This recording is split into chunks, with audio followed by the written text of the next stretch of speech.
चला आजी. हा भात क्रॉस झाल्यावर करतो सांगते त्यांना मी. इरा इरा थोडं चालत जाऊ आपण. उधर जा रहे हम. या तुम्ही गाडी घेऊन. अपन दोघी मागे बसू. क्या हुआ? आपण दोघी मागे बसू मम्मा. हा पण अजून पहिले तिकडं चल ना बाय करायला. चल आपण.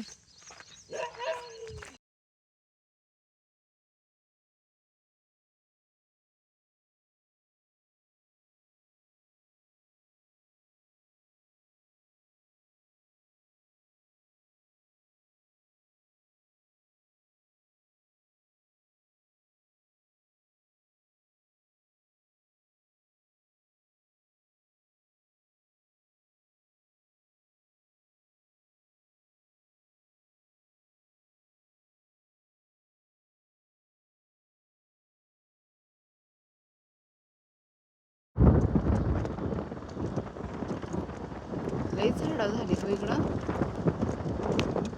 झाडं खूप झाली. हे बघा घर दिसतंय.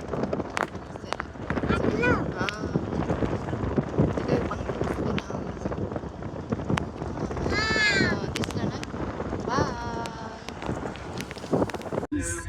आम्ही आता म्हाळशेत मधून मुंबईला चाललोय. कारण जो नारेंगाव वगैरे त्या साईडला रास्ता रोको आहे. त्यामुळे आम्ही आता ह्या घाटामधून जातोय.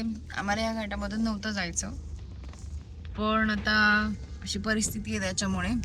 तर बाहेर बघू शकता तुम्ही आता आम्ही म्हाळशेत मध्ये जवळ पोहोचतोय म्हाळशेतच्या. तर हे असं परिस्थिती आहे.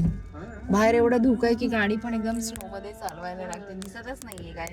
असं वाटतंय बर्फ पडतोय. बर्फ पडतोय असं वाटतं. इरा बोलते स्वर्गाच्या जवळ आलोय आम्ही असं वाटतोय. ढगांच्या जवळ. आणि आम्ही ढगांच्या जवळ आलोय. आता सगळे ढग खाली आले. पावसाने ढग वितळतात खाली. मग ऊन येतं तेव्हा खालची ढग हळूहळू वरती जातात. माझी. आणि मी जेव्हा जाणार मला टीव्ही पण बघते. आज आषाढी एकादशी आहे. आज एकादशी आहे म्हणून मला मम्मी पप्पांनी उपवास दिला आणि खाल्ले म्हणून माझं पोट असं आणि घरी पोहोचणार आहे थोडा वेळात 1 मिनिटात. आणि मग तेवढं मी जे समोर आता बघत होती तर मला काहीच दिसत नाही. बॅक कॅमेराने दाखव. बघा हे बघा असं धूर आहे. धुरासारखं दिसतंय ना. धुरासारखं दिसतंय. बर्फ पडतंय.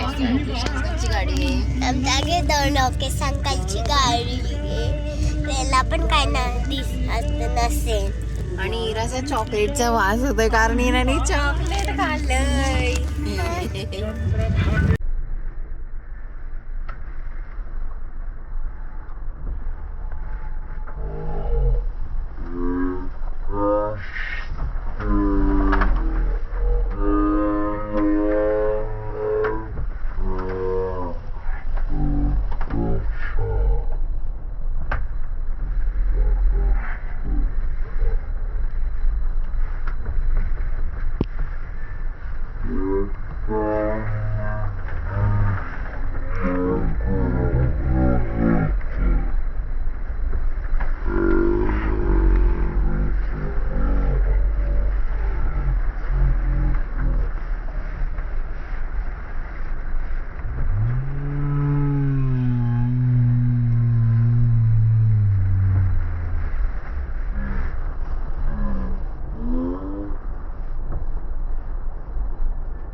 इकडे जागोजागी छोटे छोटे धबधबे. Ira, you can see lots of waterfall. Water is falling down.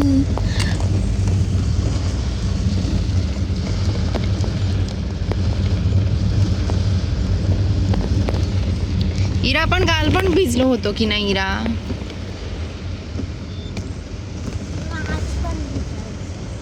आज कसं काय भिजणार बाळा?